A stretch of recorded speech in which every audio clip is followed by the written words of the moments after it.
"Let her eat with the servants," my brother's wife sneered. The words didn't sting, not anymore.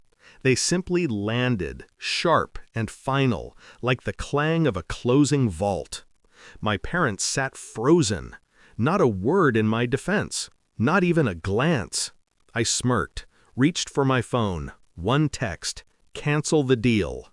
26 million erased in silence. My brother staggered. My mother's face drained white. The bride's eyes widened, her painted smile cracking. I stood, straightened my dress, and walked out. Behind me, they shattered. Backstory: they used to call me the quiet one, the overlooked child. When we were little, my brother got the inheritance promises, the spotlight, the praise. I got polite smiles and side comments. But I learned early, the ignored child is the one who listens best, the one who memorizes every weakness, every secret. When he got engaged, I played the dutiful sister. I smiled, congratulated, even offered help with the wedding. She hugged me once, perfumed arms pressing in tight, her smile too sharp. That was the first time I felt it, the calculation in her eyes. Not love, acquisition. I told myself it didn't matter, until I heard her say it. She doesn't deserve anything. Let her eat with the servants. She thought I was out of earshot. She was wrong. The shift. I didn't rage. I didn't cry. I sat in my room that night and wrote a list.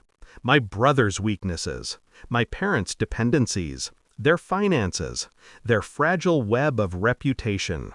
And the deal, oh, the deal, the one everyone in the family was counting on. 26 million wired into my brother's company through me. A partnership secured by my silence. I held the strings. They never realized I did. The betrayal unveiled. The months leading up to the wedding were a study in silence. I watched. I listened. She dropped little cuts whenever she thought no one noticed. My parents ignored them too, afraid of losing her family's name.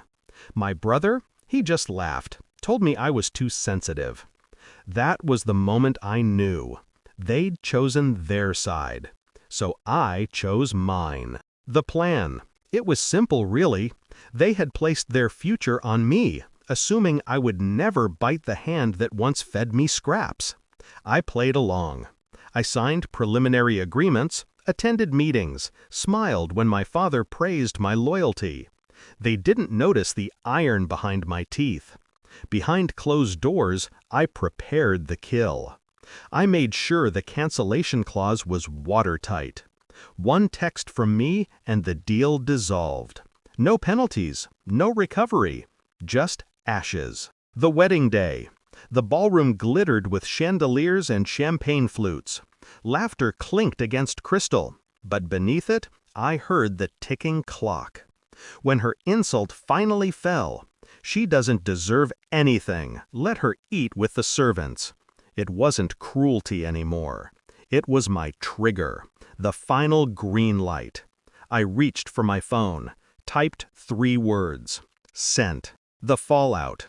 The shift was instant. My brother's phone buzzed. He looked down, frowning. His lips moved as he read the notification. Then his knees buckled. "What?" he whispered. My mother leaned over, panic already rising. My father's face twisted, searching mine. He knew. He knew. I stood, calm as steel. My brother's bride blinked at me, her perfect world cracking before it even began. "You," she started, but her voice broke.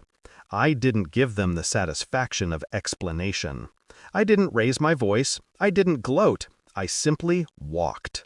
My heels against the marble were louder than their gasps. Behind me, chaos erupted. Resolution. They lost the deal. The company spiraled within weeks. Investors pulled out. My brother, once the golden child, stood hollow-eyed in meetings, unable to explain how the family's fortune had slipped through his fingers. My parents tried to reach me, of course, pleas, apologies, thin attempts at reconciliation. I answered none. Her, though, the bride, she lasted 3 months before the marriage collapsed. She had married a man with wealth and found herself shackled to a man with debt.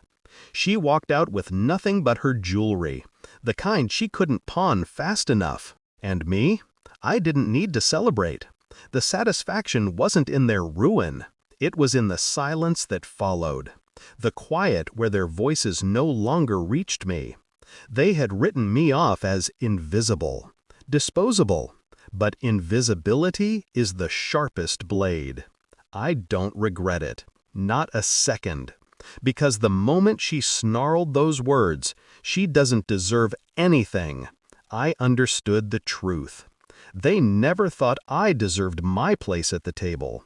So I burned the table down.